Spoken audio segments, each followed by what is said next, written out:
Hello, friends. Welcome back to another edition of the Lovecast with Jamal podcast. Aly Sousa is with me, and she needs no introduction because Aly's, as we mentioned, in a couple of weeks ago, a couple of episodes ago, or one episode ago, I can't remember exactly which one, but we got into Aly's story a little bit, and we also mentioned that Aly's going to be coming on here once a month. And we're going to be doing just directed and guided conversations for the listeners here. And we're going to be going through something that I've been really excited about, something really important. We're going to be on a topic of really how to stop hemorrhaging spiritual or emotional energy, however you want to put this. But many of us live in a state of resistance, and we're constantly hemorrhaging or losing our vital life force energy due to this resistance. And this resistance isn't just coming from nowhere. I mean, there are very specific things that cause us as human beings to leak our energy, to lose vital life force energy. And there's really seven specific things that we want to talk about in this series, but we're not going to talk about all seven today, but we'll get into a couple of them today. And so Aly is gonna be a co-host here today, and we're gonna get into the discussion on two of these seven things that really cause us to lose or hemorrhage our vital life force energy. Right. But before we get into that, Aly, how are you? Good.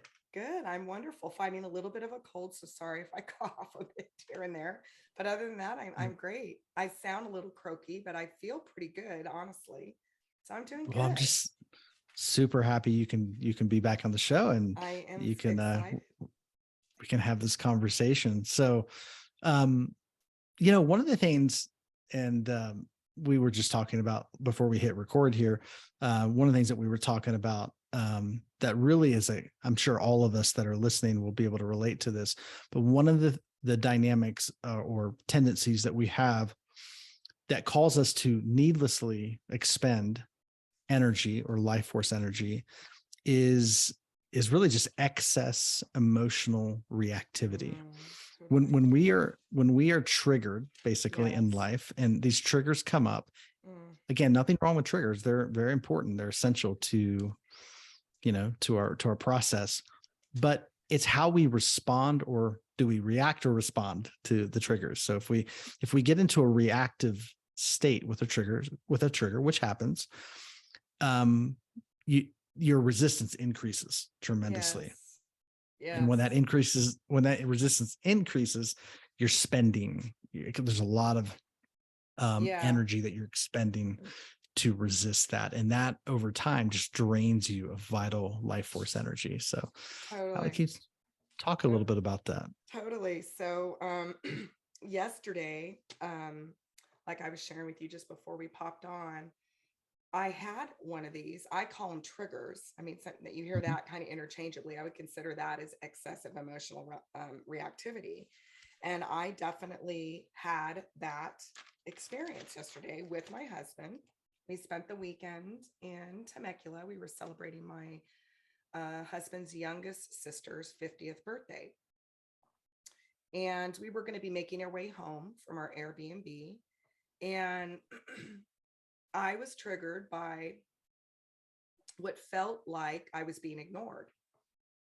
And I had asked my husband to do something, and for whatever reason, he didn't feel that it was that important or that big of a deal. And after the third time of asking him about it, as I was getting ready, there had been some time, maybe an hour and a half or whatever, I reacted. I became very emotionally reactive. So typically when something like that happens, I become pretty consciously aware quickly that I'm in a trigger. And we began to kind of delve into it as we drove home. And one of the main things for me that I'm triggered by, where I can leak energy depending on how I react. Now, if I can respond in a way and hold on to that energy, that just allowing myself, observing the thing, rather than reacting to it, um, I'm less apt to leak it. In this case, I did not. I reacted. And so as we began to process that reaction, I became present to my primary triggers once again and began to really process it as an opportunity through to grow, see Mm-hmm. it as, even though it was difficult and I was Mm-hmm. very frustrated, um, I was able to process that I was triggered ultimately with these ideas of feeling insignificant, unheard, not Mm-hmm. important. And underneath that, going deeper to feeling rejected and feeling abandoned. Mm. And so we were able to process through my reactivity to it. I was able to take responsibility for my reactivity, and Mm-hmm. not making it bad, but simply just to communicate, I'm responsible for the trigger. You know, Mm-hmm. he's not, I'm responsible for it. And we were able to process through it in a, now when I don't do that, typically it can be look like blaming the person for the feelings that you feel that they've created within you, whether Mm-hmm. it's large expressions of anger or even rage, scapegoating, Mm-hmm. feeling the victim, making them the victimizer, perpetrator type. Um, what I observe with me in this dynamic, also for me, a big trigger can feel like not very demonstrative things, but a sense of what feels like withdrawal from another Mm. person. Right. So I was perceiving being ignored or his withdrawal into himself and not taking some action that I'd asked if he would mind doing, or just being more direct, even to say, no, I don't want to take that action. Can you take care of it when we're in the car? Mm. So it doesn't necessarily have to be these overtly demonstrative things that can trigger and create a cascade of leaking energy. It can be, more subtle types of things. But Mm-hmm. for me, it's very helpful when I can't overstate this part enough, honestly, is the idea of observing what I'm feeling, observing it without judgment. That's big for me as well. Just observing what I'm feeling without judgment, owning what I'm feeling, like Mm-hmm. rather than thinking it, like really allowing myself to feel what I feel without condemning myself for feeling it. That's key. And then, from there, just being able to process through. The other thing I think is significant with this idea, Jamal, and I'm curious what you think too, is just honoring myself enough, loving myself enough, allowing for, not resisting what I feel, Mm-hmm. through observation, through feeling my feelings, and then allowing the other to respond, you know, Mm-hmm. in ways that they feel that they may have been affected by my overreaction or by my trigger, you know. So we were able, I mean, it took us through, we worked through it through the hour that we were in the car. And Mm-hmm. I think over identifying with the stories that we can create, for me at least, Mm-hmm. can exacerbate it, where I'm over identifying it rather than just being the more um, distant observer of it, allowing it to be just a pure energy force of feeling that I feel, without Mm. all the attending stories. So, and I did get into the story a bit, as I found myself getting into that and processing. My husband responded to me in a good way as we processed through, and that was able to, he kind of was able to help contain some of that by how he responded to it over time. And that Mm-hmm. was very helpful for me. So um, I wrote, I can't overstate the need for investing in one's own shadow work. And Mm. really, I was going to read a quote specific to what I mean by shadow work, because I think it's such a good quote. And then I will stop talking and let you. And it's by Rumi. the Sufi Mm, poet Rumi. mhm. And he says our task is not to seek for love, like grasping, but merely to seek to find all the barriers within ourselves that we have built against love. 100%. So Our good. task is not to seek for a thing or to accrue it because we believe we don't have it. We do. We have it in Mm, spades. It's generative, but it's merely to seek and find all the barriers within ourselves that we have built against this energy force, this life force energy that we already hold within us. absolutely. No, that's so key. And it's such an important point you're making there.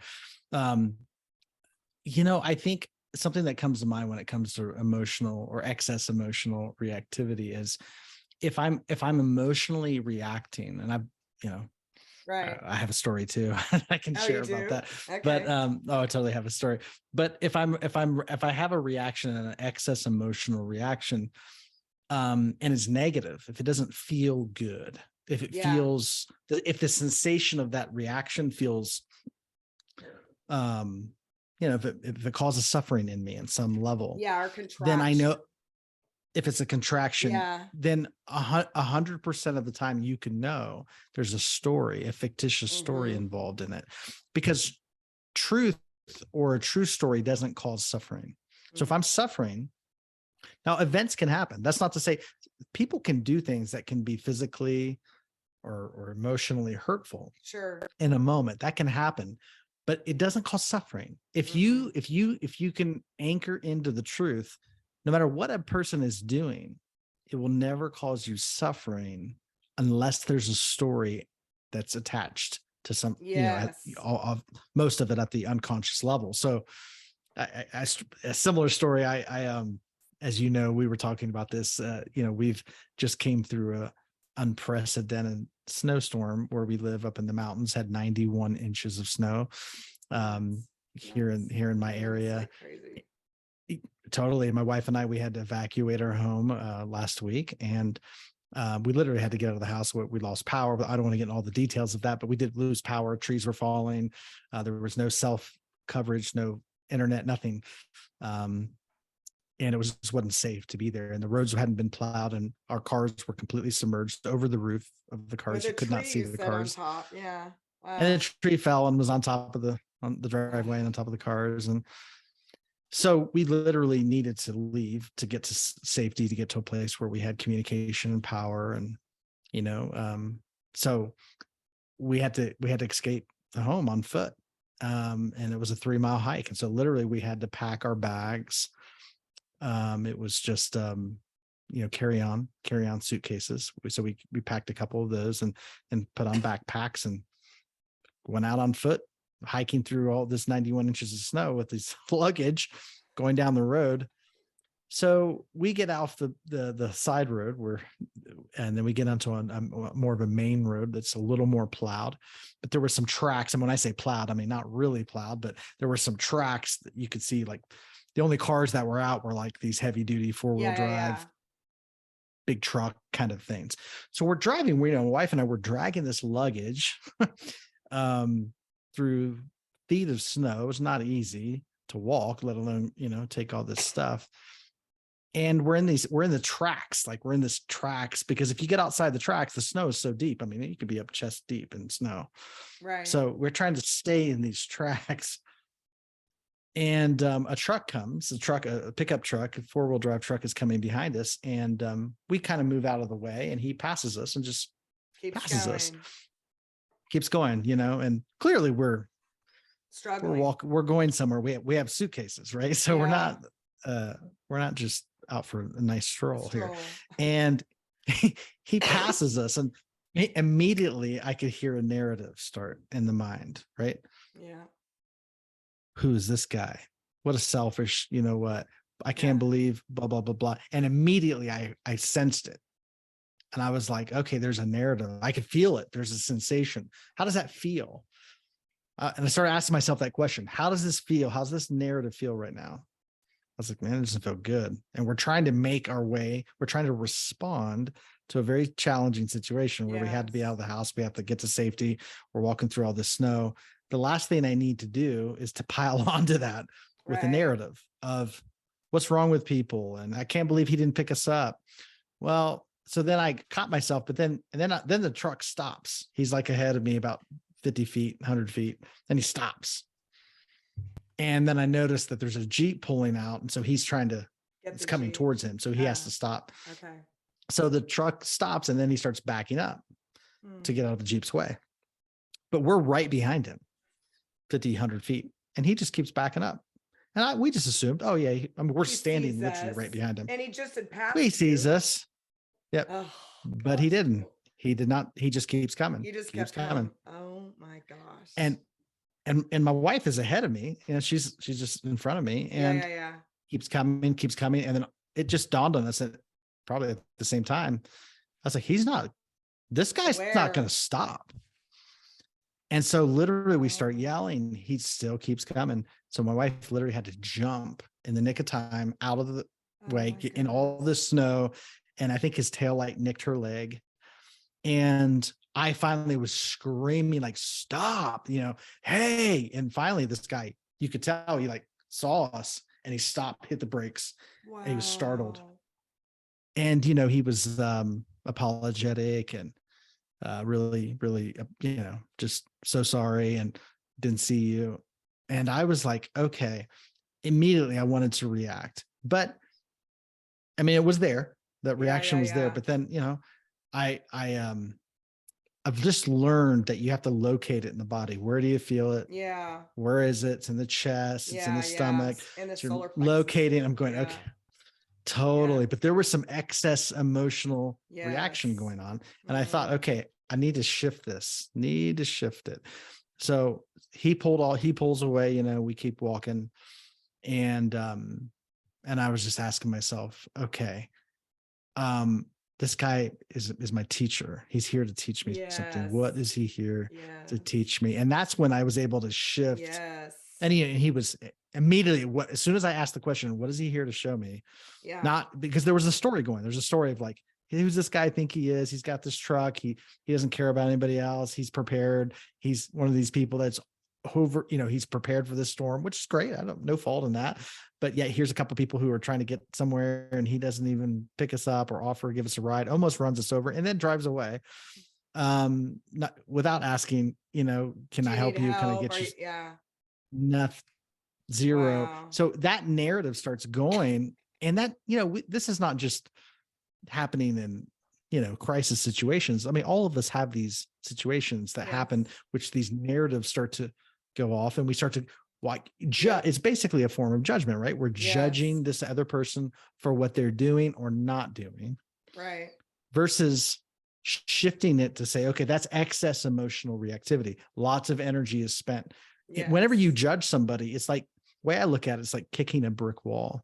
Yeah. It's so true. Goes nowhere, does nothing. It's just resistive in nature and it drains you of life force energy. But as soon as I shifted and said, how is he my teacher? Yeah. What is he here? What is the message he's communicating to me? I could literally feel ease just get restored to my system in that moment. Yeah. And then the answer came. It was like, oh, he's here to show you what survival mode looks like. Yeah. This guy's in a hurry to get somewhere because he's in a panic. He's trying to survive. He's trying to get somewhere. He's on a mission. Yeah. So people who are in survival mode, whether it's financially or emotionally or relationally or in significance, maybe somebody wants to get somewhere. Right. And the lesson that came was anytime you try to get somewhere, right, because you're not somewhere, you will either use people or run over people. Exactly. That's so good. I wrote here, I said, getting curious about where inside oneself these powerful emotions originate from and observing them, allowing oneself to actually feel them without judgment. Because for me, it isn't just judgment of the other. When it starts to, the reactivity starts to settle, oh my gosh, I can get into such self-judgment and self-condemnation. Which is a whole nother thing in and of itself. So it's both the projection outward, but this profound, and the way they say you're only going to judge others to the degree that you're doing it to yourself. I mean, Sure. So then judging yourself for having the reaction, right? Yes, totally.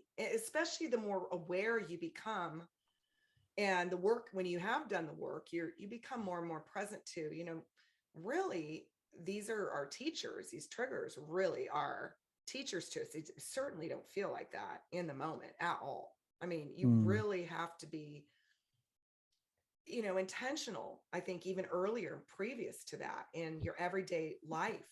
So when there is that, you can do and respond the way, for example, that you did. Do you know what I'm saying? Because I Huh. did follow through with the reaction toward my husband. And Oh, you were sure. able It's to hold it inside of you. I love the idea too, Jamal, that you said about locating it in your body. Can you say mm, more about that? Like, mhm. Sure. Yeah. I think whenever there's an emotional reaction, when you feel you feel because the goal, one of the goals that I have is to be in a equanimous state. Idea of equanimity yeah, is to be in the state where it's not neutral or numb. yeah. I can feel intense emotions, but it's to be in this place where I'm not feeling like I'm losing control either Mm, way, right? It's this equanimous, balanced state. And whenever I feel like I'm losing that, right? When this equanimity is gone and I'm feeling very reactive in a certain area, you can feel it in the body, right? yeah, totally. There's a Energy tense, movement. yeah, there's a Yeah. density, a tightness, Yep. a sense of Constriction. um Yeah. constriction. Yep. Absolutely. Yep. You could feel it.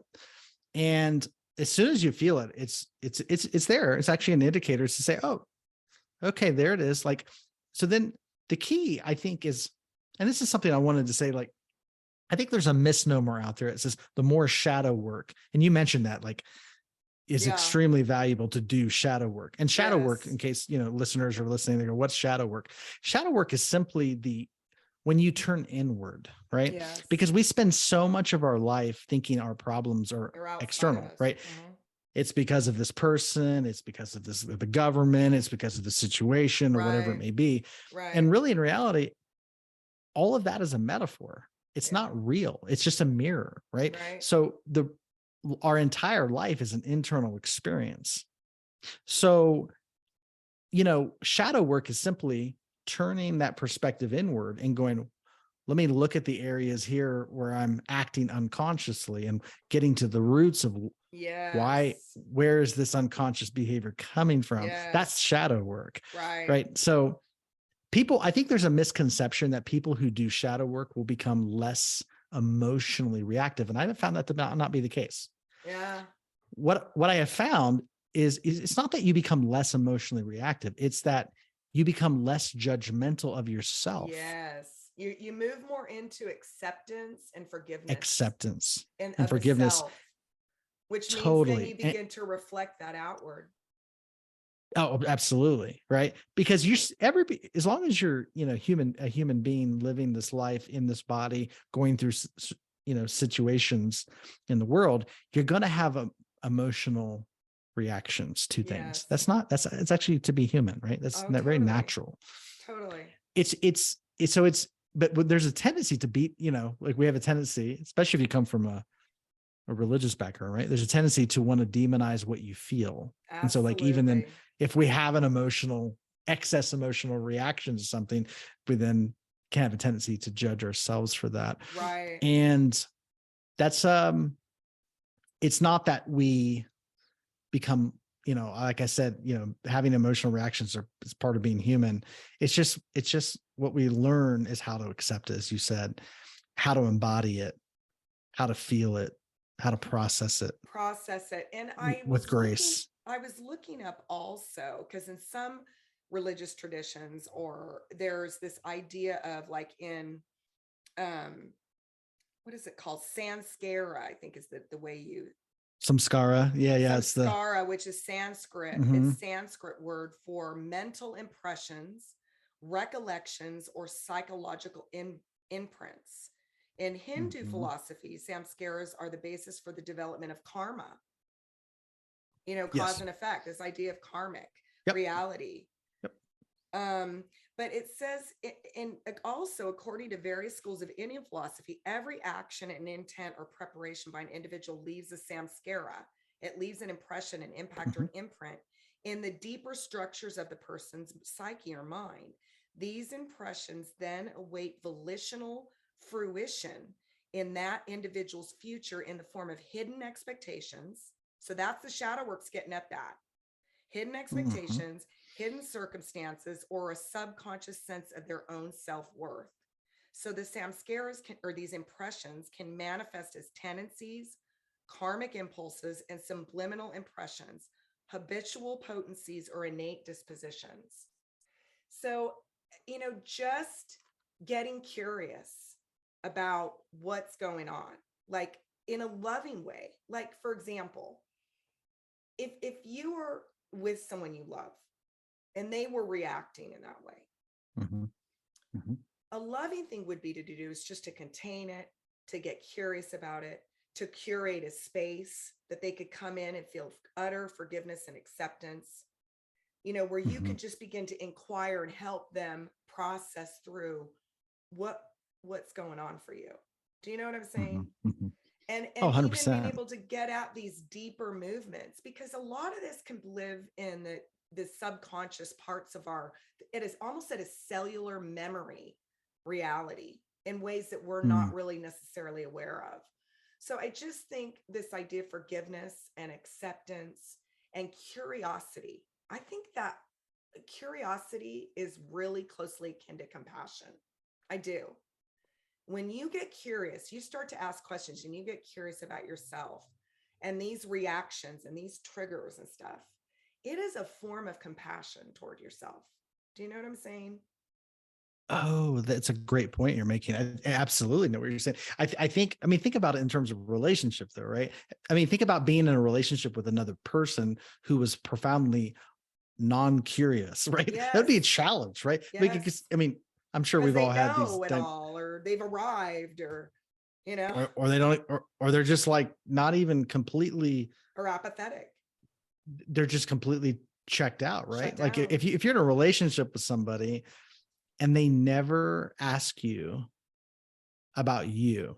I mean, we've Yes. all experienced that, right? But they never say, Yes. "Hey, Aly, how are you?" Or "Hey, Aly, what's your thoughts on this?" Or "Hey, Aly, what do you?" It's just if there's none of that, it doesn't mean they're a bad person, but Mm-mm. the relationship isn't going to go anywhere Right. because in order for a relationship to have a sense of connect, and there has to be I mean, every relationship when they're new, and typically we hear about this when people are quote unquote falling in love, right? When someone's in that falling in love state, they're very curious. They want to Yes. know, who are you? What makes you tick? Why are you the way you are? Super curious. And I always say, like, you can actually fall in love with life. Yes. And it is truly synonymous as an act of compassion, which means to feel with. You will when a Feel person, with that's such a good analogy, when you're in love, like you want to feel, you enter in to the whole experience, almost. A person that you're interested in, that you think you're falling in love with, they're sharing this and you're so present. That's another part of it. I think it's just this idea of, the opposite of emotional reactivity then is simply coming home to presence, to now, 100%. Yep. and then abiding there, staying in that presence, because Sure. triggers and Totally. reactivity are really a lot of times very much rooted in past, the past. Totally. Absolutely. They're definitely because that's where story is, right? So Exactly. the at the body mind level, your Yep. body and your mind, all they are is an accumulation Yes. of information, right? So the body is an accumulation of food that we've Yep. eaten, Yep. which is simply information Right. reconstituted. The mind is simply an accumulation of experiences, beliefs, ideas, Exactly. programming at the Yep. conscious and unconscious level. It's just Yep. an accumulation. All that is karma, right? This is Exactly. karmic, these karmic patterns. So karma is your reactions. Karma, people think karma is cause and effect, which it is, but karma is not just cause and effect. It's why you had this had this reaction. What is it? Right. What is the series of stories or imprints that led to this specific reaction? Well, and the Because fact the that reaction is you, going to have a ripple effect. yes, but the fact that you were able, in your experience, that you were revealing with the snow and trekking through the snow, and this man who seemingly is not aware. I mean, it makes me wonder, did he really even notice y'all when he drove by the first time? I mean, honestly, that he My could guess just is see. no. I thought he did, but My my hunch guess is is no. probably maybe not. Like, maybe he's just Mhm. got that tunnel vision sometimes we can have when we're driving. And but the fact that you were able to within yourself observe, you were detached enough to observe this constriction, this contracture, where locate it in your body, and not Mhm. allow the emotional explosion of the reactivity or the displacement or scapegoat of that disallows, I think, that karmic wheel from Mhm. turning. The way I responded or reacted, then my husband was reactive to me. That is where the reality of it can play out when we are in that Totally. emotional reactivity. But when we can, lift up back, we can be the observer of the internal movement of this thing that's going on within us. And we Mm. can love ourselves in that and get curious about it. Deep breathe, taking a few deep box breathing, in the moment. I mean, really, like, and contain that, we can stop the perpetuity of that. Really, I Oh, think there's power. that's really how you break the karmic cycles. I like to think of karma as like of a record, right? So Yeah, like what's interesting is that when you have those old, the vinyl records, which is really fascinating technology. I know it's old, but it's like really interesting that they have learned how to capture a sound file or sound. Like, let's yeah, say you're a musician, you go into a studio and they record it. They take the sound, physical sound, and they've learned how to take the vibration of that sound, and carve it yeah, into literally a into vinyl. vinyl, Yeah, so that's that amazing.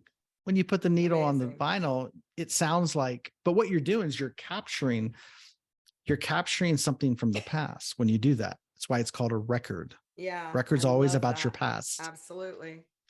So you capture this record from the past Yep. and carve it into the physicality of a Mm, of a disc.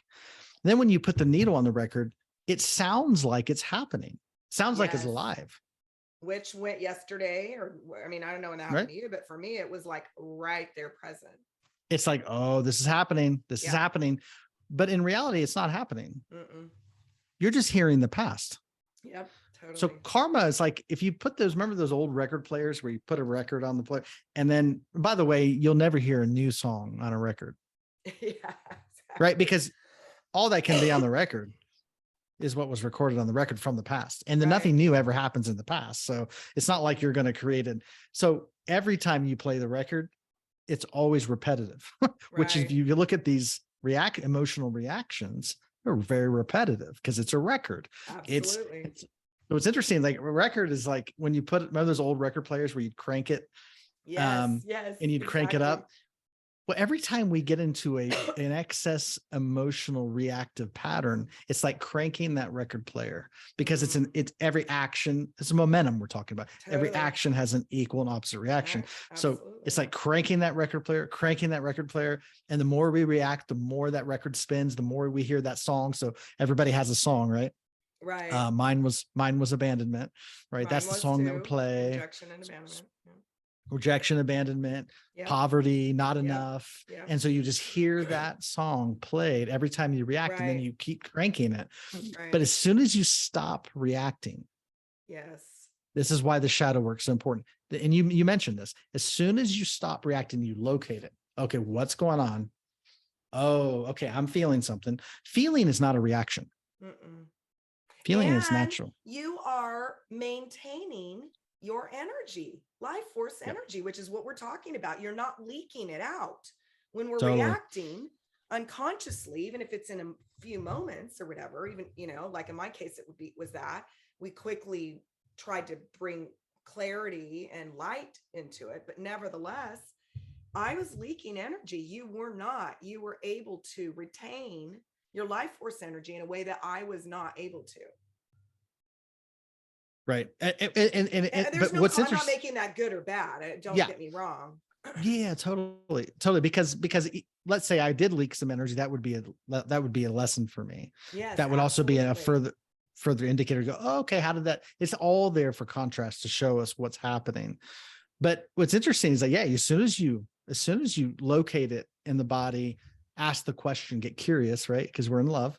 We say, Yeah. okay, Jamal, I notice you're like not in judgment, but like, hey, I'm curious. Like, Buddy. I noticed there's something going on here. Yeah. Tell me about that. Where's that coming from? Right. Well, I just, I feel, my car's back in the driveway, and I think I feel a little bit vulnerable. I don't have a car. Totally. I'm walking. Right. I'm Yeah, okay. exposed. Why Right. Right. why does that make you feel vulnerable? Asking the question. Well, because it feels like I can't do what I need to do. I can't get where I need to go. Mm, Have I ever felt that way? Yes. This goes, then I go back to my past, right? When I start to yes. feel vulnerable. And so I'm processing what I'm feeling, where that comes from. It's a younger energy. I go, okay, there we go. Like, yeah, you feel vulnerable. Wow. Oh, yeah, I feel kind of like this guy he was almost going to run over us because he didn't see us. Have I ever felt that way before? Yeah, Yeah. I felt like I got run over by people who had an agenda. Right. I've been I've been involved with folks who had an agenda and they ran me over and it really hurt. And people who didn't see the essence see me. They didn't see Didn't me. see me. It was invisible. And then they ran me over and they just kept Exactly. going like Right. nothing happened. Right. Yeah, this all is a metaphor, right? So it's triggering this. Absolutely. But as soon as you don't react, but you take inventory, you Yes. respond. I always say the To difference between yourself. reacting and Totally. responding is coming back to this moment, going, what's happening right now? Absolutely. Right. Well, I'm feeling something right now. Okay, maybe unpleasant right now, but I'm still feeling it. Okay. And what is it that I'm feeling? I'm feeling the past. Okay. That's a response. So what I'm doing is I'm responding to me, to myself, not reacting, but responding to me, to what I'm feeling. Yes. Then the question is, how then do I need to respond out here? Well, I may Right. need to respond by getting out of the truck's way. Maybe I can't do all of that in, in linear time, but it may be if you're in a relationship with somebody like, with you and And Dave, you it may be, hey, communicate. Can we talk about this? can we talk about this? That's a Yeah. response. Yes. Let me tell you what I'm feeling. You take, ownership of what's going on in you and Right. asking for clarity on, maybe on his end. And there's a conversation that happens Yes. and that's a response. Yes. Totally. But it follows the response to yourself, right? You always say the first response is to you, to what Right. you're feeling. And the fact that I was able to, and I will do that similarly, I will try to get curious. I will often, when it's really a strong sense of trigger, I just sometimes just wrap my arms around myself. I'm here with you, Mm, babe. Like I'm here with you. I see you.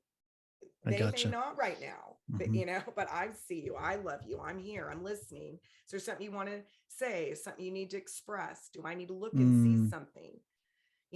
And I think also is this idea of, like, I love that analogy that you gave, Jamal, of the record.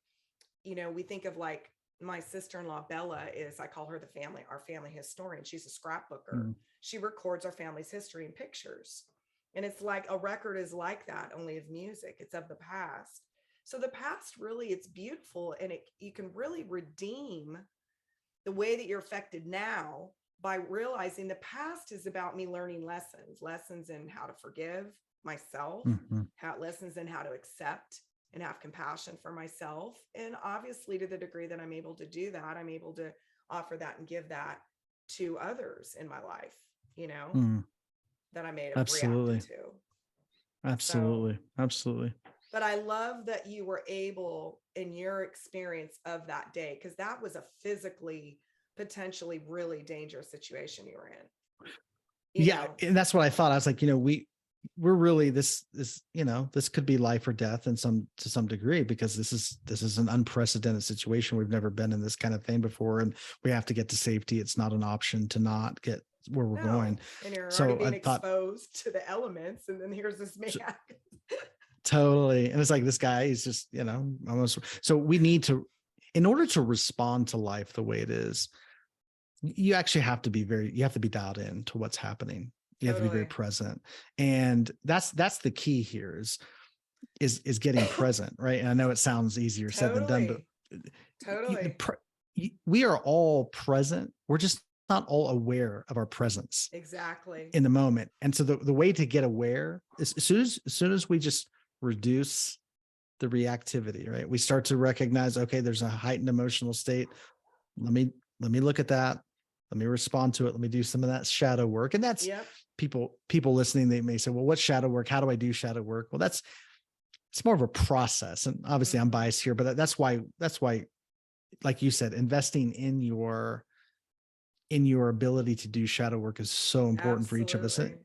whatever your path is. But obviously when in the coaching work that I do, that's a lot of what we're teaching people to do is to enter into a process in Yes. which we're able to like turn inward and start Yes. to look deeper Deeper and start to underneath. do that work and start to clear some of that energy, because that is vital. But when we do that, Right. you will notice that you are present, because Right. that's where else can you be, right? You can't It's be anywhere else. exactly.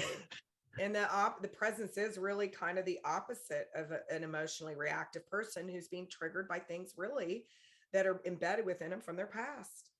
From the past, even fear of the future, reacting, Oh, having totally. excess emotional reaction to perceptions of a calamitous future is Yes. simply what your mind is doing is regurgitating a past fear Right. into the Right. future, and then we're reacting to it, right? But it's not Right. the future you're reacting to, it's the past. There's no future. Right. So true. So true. I love it. I love it. So And kudos to it's, you. You did a great well, job. yeah, well, Forte. I'm glad you. I feel like it's in and out, in and out, in and out. It was Yeah, like totally. throughout the day, it was constantly coming back, because Yeah, it yeah. wasn't like I had to keep reining myself back in to go, no, be here, don't complain. Okay, I know. What are you feeling? Okay, you're up. Yeah, this is very disruptive. It's okay to be disrupted. It Yeah, is disruptive. cold. Yeah, but Yeah, deep, like deep sense concern. of certainty, what's going to happen, Totally. where are we going to go, where we're going to live, where we're going to be, all of these questions. It is okay to feel whatever you're feeling. Like that's, I Yes. think it's also the key thing is to realize it's okay to feel what you're feeling. You're upset, you feel okay, but there's a story. If you don't like it, there's a story. That's not judgment, but what's the story? And find that Right. story. There's a story there, and that is super vitally important work. But if we can become less reactive in life and just be able to recognize what's happening, understand what the roots of that are in us, then what will end up happening over, it's very subtle, right? And I always tell people this in coaching. One of the ways you will know, people say, well, how will I know if it's working, quote unquote, it's working? I was like, well, it's kind of like the way I tell people, it's kind of like, how do you know if a termite's working? We really don't. Not until much Yeah, later, right? much later. Because Not until there's been significant damage we've had it in right, our home. right, because Yeah. on the surface it looks like there's nothing going on, Yeah. but Yeah. below the surface there's something that's being eroded, right, internally. And I always say this, like the work of the kind of coaching I do, I was like, it's kind of like the work of a termite. We're eroding your inner story Totally. slowly over time. And one of the ways you'll know it's being eroded, like the termites have been working, is that you'll just notice slightly less, the roller coasters will become much Yes. less. Like you may have a dip, but it won't take you down that road for, you won't be No, it's waylaid not for like 6 months Colossus. and come Yeah, back. exactly. Right? It'll just be, you'll catch it. And what you'll notice is that you'll have more energy.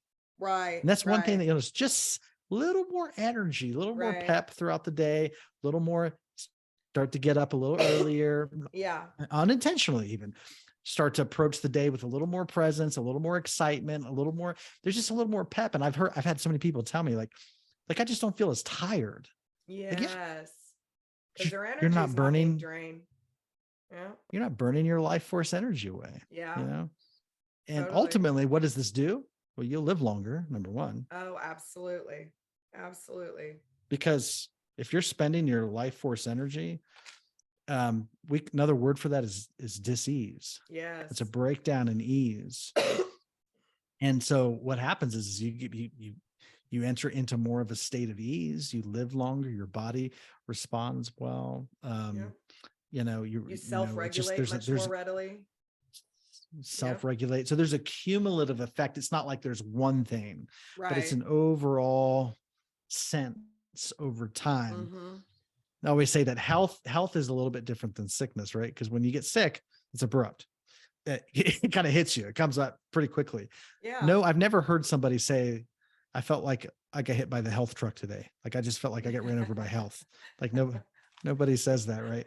Because it doesn't work that way. It's Uh-uh. subtle. It's a process. It's Yeah. cultivated. It grows, and that's And how you know. usually they That's say dis-ease. I mean, by the time you really become where you're noticing the symptomatic symptoms, you've been having something ongoing that you weren't yeah, for a long aware time. of, you Yep, know. So it is totally. aware. It's like Anthony DeMello said, it's awareness, awareness, awareness, and being intentional about that, shining light. Do I want to become aware? And that's getting curious about. That's what curiosity is about, Yeah, like a 100%, child, you know. 100%. So Yeah. true. So you want to talk So about the good. first one, the Well, exhaustion? actually, Uh, well, I thought let's I mean, this has been such what if we just leave it here for today and get okay, into that and then do it. and, Okay, because some of these are and so can profound. I mean, I was like, yeah, yeah, okay, I so maybe just just do because one. there's so much into this one that, Absolutely. I think the emotional reactivity is like maybe that really needs an episode on its own just because there's so much into it. And then next And time so many of we can us will jump into identify dramatically with that. totally, totally. Yeah, Absolutely. I love I really I think your illustration and my illustration give a good illustration of kind of the ways that we can go either way, with, again, without judgment, but just how one can leak energy Mhm. in my circumstance, and and even create a perpetuity of something. Depending, now my husband and I are somewhat aware, and we were able to kind of get on it. We spent a lot of the time yesterday doing that, but then in your case, to be able to hold on to the energy, it not and you had a lot going on. I mean, similarly, that Totally. um It, and yet you totally. were Well, you still guys, able. Go ahead. yeah, and you guys always do. I always say it always helps if you're around people. Like it would be nice in the ideal world that you could be around people that can hold that space for you to allow you to feel what you're feeling and to help you process. Absolutely. And you guys, both you and Dave, are like experts at that for doing that for other people. Um, but not everybody. I don't think everybody has access to people that that's why I always say you have to Yeah, learn to do it for yourself we first, we do. because you don't always have folks like yourself that can hold space So and true. help you process, So true. um And we want to be so that for each other, right? I mean, oh, you're totally. you're perfect. You and Taylor are so much that way, so gifted with that. I mean, it's the work that you do. It's what you're called to. Totally, totally. And but it's a gift when you can have those folks like yourself to help. But even if you don't, for folks listening, this conversation, they're saying, well, my spouse, he doesn't, he's reacting to me and I'm reacting to him and we're not talking. No, and it's like, it's okay. It's okay. You don't need anybody. Um, No, and that is such an important point where, yeah. waiting for others to respond to it. I mean, it really is the cry of a child ultimately. Sure. I want Oh, mommy or totally. daddy to take care Totally. of me, but we're adults now, and it's like we can do these things for ourselves. I love you, me, we can wrap our Yeah, arms, we can get curious about what's going on internally and be that for ourselves. Spirit in us can do that lovingly. that's well So, said. And that's so yeah, true. And I would say this, if you're listening to this podcast, that means you're ready. It, it means you're ready to do this work, to become the parent to that, to I know you hear this a lot. There is a child in you. There's a absolutely. hurting child. There's a child that wants attention, that needs to be heard, needs to be Right. paid attention to, needs help to Right. process a lot of these emotions that are just too much for that child. And that child is in you, but the adult Absolutely. is in you, the parent is in Yes. you, the mother, the father is in you. The And one that that you is always what long this for. Yeah. absolutely, the lover that you wanted to show Abs- up in your life, to be Absolutely. there with you and be there for you, that is actually you. Nobody can do it. They can just mirror it. You have to do Absolutely. it, and you can do it. And I would So say of that couple, where they're both reacting. Someone comes to you and says, but we're just reacting to each other. Start doing your work in this way where Yep. you love yourself, you parent Oh, and love that little child. And oftentimes it can be a teenager too. There's a teenager in there, alive and well, oh that's yeah. reacting and responding in ways that the little one could maybe throw themselves on the ground and throw a fit, but a teenager can do a bit more damage. Oh, Any of totally. Well, any of you out there that know have had teenagers. So, yeah. when you can start doing that inner work in it's amazing the profound effect that can have in the context of a partnership. Oh, it really is. It kind of defies what people think is possible. But, and I've talked to so many people, and people have come to me for coaching. They'll say, I'm really struggling. I say, hey, what's going on? They're like, my husband, my wife, blah, blah, blah, blah, blah, blah, blah. He's this, she's this, she's that. And I'm like, oh, what do you think the solution is? Well, they need to get it together. Yeah. And that's always like, well, they need to get their act together, right? They need to figure this out. And when I hear that, and I get it, and I'm not even denying that there's not issues there, but I always say, how's that working for you? Yeah. Right. It's not working for you. I was like, so let's do this. I hear you, but let's shift the focus internally, because what if I were to tell you that your spouse that you think is causing you all this pain, and that's not to negate that they're causing you pain. Right. They may be even abusive. Absolutely. They could even be abusive, but this is the hardest pill to swallow. But what we tackle is they're just mirroring you. Yeah. Yeah. That's a hard truth. That's a hard truth. They're just mirroring something that you've been unwilling and unable to see in yourself. Yeah. And we got to look at that, and we got to dive into that. And if you'll do that, the question of your spouse changing will take care of itself. Right. Promise you. They'll change, or they'll leave. Yeah. Or the relationship will end. Or vice versa. You'll start taking good care of yourself. And if there's not that, you love yourself enough to say, I'm not putting up with this. You create boundaries around all of that. 100%. Love of self will do that. So yeah, it's such 100%. A significant component, this idea of doing this work, and profound in helping us maintain the generative life force energy that we have within us, because we're not leaking and bleeding it out all over our reality. That's right. That's right. So that's right. We all have important work to do. We can't be hemorrhaging. So we need to keep this energy. No, exactly. Totally. Yeah. Aly, thank you. This has been such a great conversation. And thank you for being back on the show and for sharing your life expertise. I love it. Thank you so much. And thank you for your wonderful modeling of someone that's holding on to their energy and responding rather than reacting. Well, my pleasure. One day at a time. Yeah, and exactly. Guys, thank you all for listening. And again, if you haven't got a chance, subscribe to the podcast and give us a rating and a review. It really helps the podcast get exposure. And we all, as always love to hear from the listeners. Love to hear your insights, what stuck out to you. And we will continue. We'll keep the conversation going. Yes. And Aly, we'll see you back on the show in a month. Yes. I'm looking forward to it already. And we'll get into. So we've only covered one of the seven dynamics that drain us of our emotional, of our life force energy. And but we'll get into more as we move forward. So this was one of the seven, excess emotional reactivity. Yep. Awesome. Take care. Thank you, guys. Until next time. Bye-bye.